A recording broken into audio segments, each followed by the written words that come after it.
It's the first Sunday in August, and if you're honest with yourself, the routine you were holding in June has gotten pretty loose. Bedtimes have drifted. The learning anchor you set up, some days yes, some days not really. Screen time is longer than you planned. And part of you thinks we only have a few weeks left, so maybe it doesn't matter now. It matters. Not for the reason you think.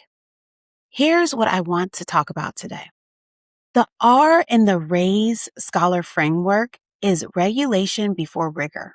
And what that means is that before a child can learn, really absorb, retain, and grow, they need to feel settled, emotionally regulated, physically grounded, like the world around them is predictable enough that their brain can stop bracing and start working. We talk about this in the context of homework battles and after school meltdowns, but it applies just as much here to summer, to August, to the weeks right before school starts. Routines aren't just about getting things done. They're a signal to a child's nervous system that everything is okay, that the world is manageable, that they know what comes next. A routine isn't just a schedule. It's a signal to your child's brain that the world is predictable, and a regulated child learns better than an anxious one every single time. Here's what happens every August. Parents spend the last 2 weeks of summer scrambling to snap everything back. Earlier bedtimes, stricter screens, back to the routine, cold turkey. And their kids resist hard because from the child's perspective, the rules just changed overnight with no warning, no reason that they can understand. That transition is harder than it has to be. And it doesn't have to start on the last week of August. It can start right now, gently, so that by the time school begins, your child's nervous system isn't in shock. It's already adjusted. Here's the approach I want you to try this week. Call it the drift back method, and it's exactly what it sounds like. Pick one routine that has drifted, just one. Bedtime is usually the highest leverage place to start because sleep affects everything. Mood, focus, the ability to sit still and do hard things. If bedtime has moved an hour later than it should be, don't snap it back tonight. Move it back 15 minutes this week, another 15 the next week. And by the time school starts, you've closed the gap without one single battle. Same principle applies to wake time, to screen limits, to when the learning anchor happens. Small, consistent shifts, not a sudden reset that feels punitive to a child who didn't even know the rules changed. Don't snap the routine back the last week of August and wonder why there's a war in your house. Drift it back slowly now, 15 minutes at a time, and September feels like a natural next step instead of a hard stop. Here's the layer that most parents miss, and this is the part I really want you to sit with. When you rebuild a routine right now, before the school year pressure is back, you're doing something more important than logistics.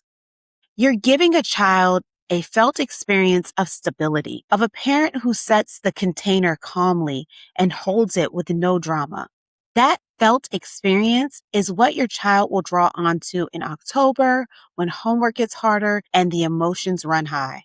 Not because you told them to regulate, because they've been living inside a regulated environment and their nervous system knows what that feels like.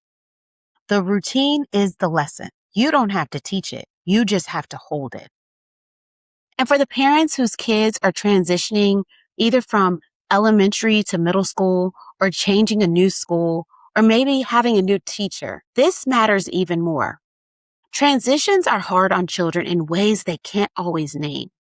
The more predictable home feels right now, the more bandwidth your child has to handle what's new in September.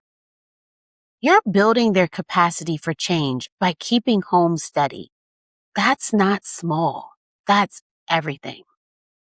So this week's challenge, pick one routine that has drifted this summer. Just one. Bedtime, wake time, reading time, whatever feels most off. Move it back towards where it needs to be by 15 minutes this week. Tell your child what you're doing and why. We're getting ready for school to start.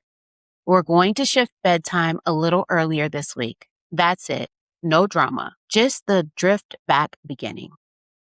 Here's what I want you to remember as you head into this week.